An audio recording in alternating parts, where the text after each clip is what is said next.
Jordan has long been known for its sprawling desert refugee camps, similar to open-air prisons. Around 120,000 Syrians still live in these conditions, but the majority, over 1 million, now live in cities. In northern Jordan, just 20 kilometers from the Syrian border, the city of Mafraq has doubled in size since war broke out in Syria 10 years ago. Around 280,000 refugees live here. Some still sleep in tents, but most have built houses or rented apartments. 24-year-old Najim Al-Hamud saw this neighborhood rise from the ground. This Syrian was barely an adolescent when his family fled Aleppo in 2013. 9 years ago, there weren't all these people in all these buildings. As you can see, the street is now very lively. People have opened supermarkets, hardware stores, restaurants, pharmacies. It has almost turned into a Syrian neighborhood.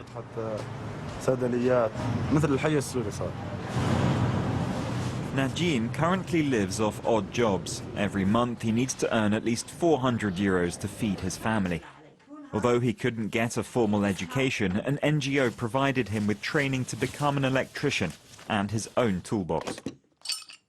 When you rent equipment, you pay for it out of your own pocket, and then there's not much left from your work. Today, Najim is visiting a Jordanian client to inspect the electric system he designed. Hello, how are you? Hello, welcome. Unlike other countries in the region, Syrians have integrated here without much trouble. That's largely down to the shared language and tribal links that straddle the two countries.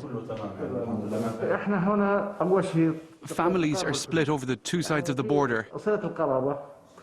We have the same blood, so there are no conflicts.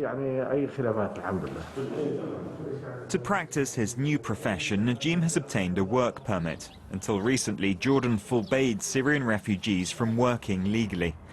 But under pressure from the international community, the kingdom changed its laws in 2017 to allow Syrians to be employed in agriculture, construction, hospitality and industry.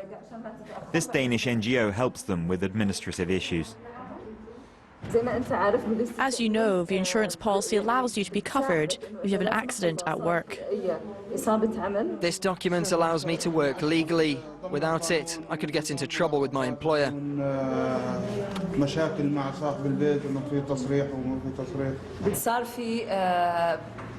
The government has begun tracking down those without permits. The risk of being arrested by police or being sent back to the camps has risen. So we had better make sure everything is in order. As a result of this policy, industrial zones near to the border now employ many Syrians. Refugees are now a large part of Jordan's factory workforce, especially in textiles. Classic Fashion employs around 350 Syrians. This Indian-founded company exports all its production to the United States.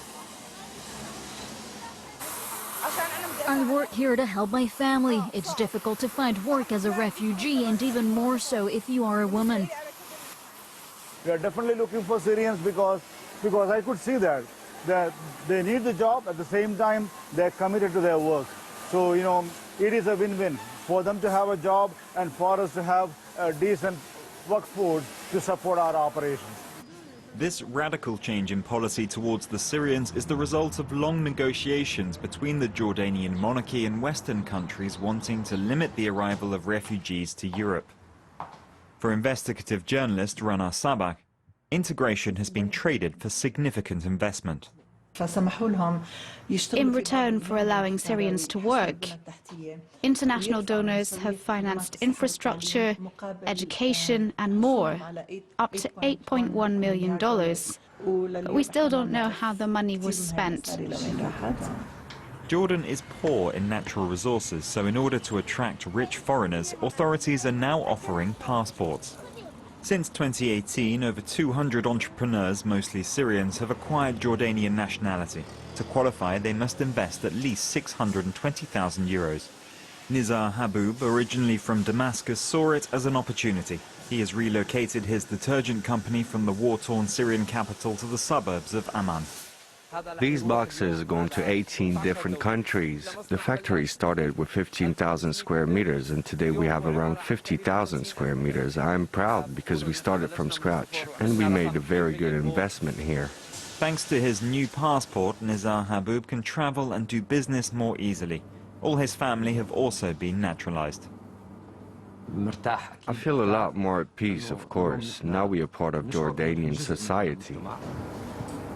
According to the authorities, this passport for investment policy has created 7,000 jobs and brought in more than €1 billion to the kingdom's economy. This revenue is welcome in the country, which has slipped into recession due to the coronavirus pandemic.